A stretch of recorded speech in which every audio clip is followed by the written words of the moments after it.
G'day everybody, welcome to the channel. We bought this 1868 kominka as an Akiya last year, and we've just started to do a few renovations around the house. Today I'd like to show you the kitchen makeover that we've just completed. As you can see, the original kitchen, whilst very spacious and well laid out, was a little bit dark, so I decided to brighten up the walls and the tiles and make it a little bit more welcoming. There were some tools left over from the previous owners, so they were quite handy, and we also invested in some Makeover tools. I'll get Jason to jump on and talk about those in another video.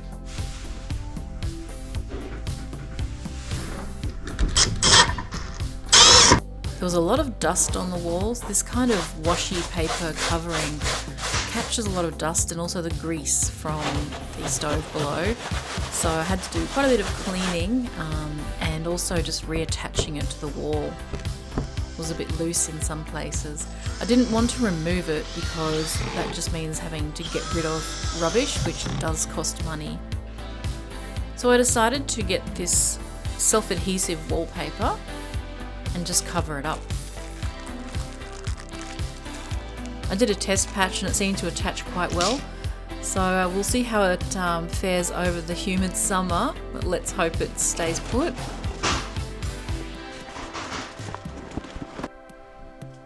It was actually quite a difficult process, the measuring and cutting, because nothing in an old kominka house is straight, so it took quite a long time.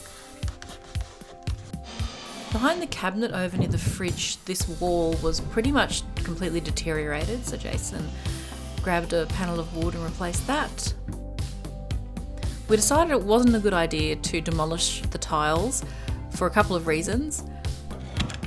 Firstly, we're not really sure what contains asbestos and what doesn't in a house of this age, so we thought leaving it intact was probably the safest option.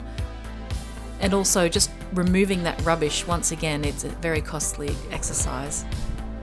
So we opted to cover them up with some stick-on tiles as an interim solution, and then down the track we'll probably replace them with white tiles because I'm really happy with how it turned out. So you can see from this time lapse how quickly we can get into town. It's only about a 10-minute drive. Off we go to the hardware store yet again for more supplies for the renovation. So I just need to grab some paint and a bit of silicone, and that should do the job.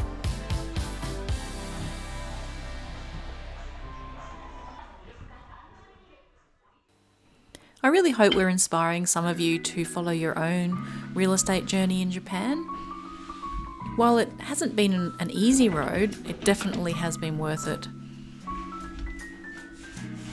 And if you do have any questions, please leave them below and I'd be more than happy to answer them for you. The beautiful woodwork on the kitchen doors is very delicate, so instead of removing the doors and sanding them with an electric sander, I decided to use this sanding block and just give it a light sand. We also decided to restore this rustic old table from the kitchen. Looks a lot more solid than it was. Wow. Look at that. We wanted to make the legs a little bit more sturdy and also remove the crossbars that was preventing our legs from going underneath the table. So once again, the Makeover tools came in very handy. So a little adventure out of the house today. We're going to walk across the fields over to Lawson and grab something to eat. This is it. You can fit in there. Yeah. Gee, that's a big trap.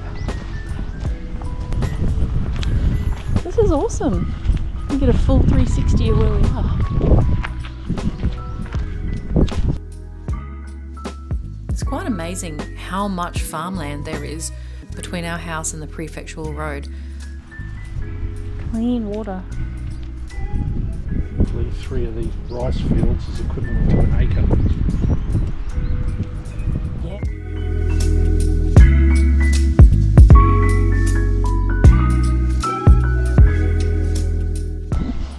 Looks like strawberries. Oh, look at them in there. You see the little white flowers. So you reckon they're strawberries? Yeah, they're strawberries. Maybe that's the river we have to clean in September. We joined the local neighbourhood association recently, and part of the obligations we have are for regular river cleanups and other events around the town. We went to the annual general meeting last month and we got the schedule of events for the upcoming year, and September is river cleaning time, so that should be really interesting. It's always very full of water. Clean water. Alright, Lawson. Again. They know it's here. They've got koalas on the door, so Australian friendly.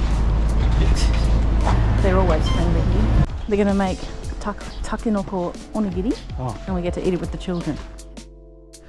Is that octopus? No, takenoko, the ones we picked this morning. The bamboo. Yeah. Oh, Hanako-chan.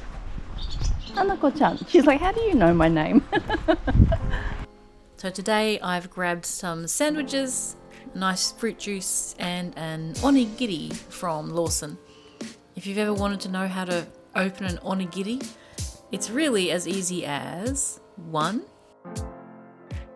2, 3.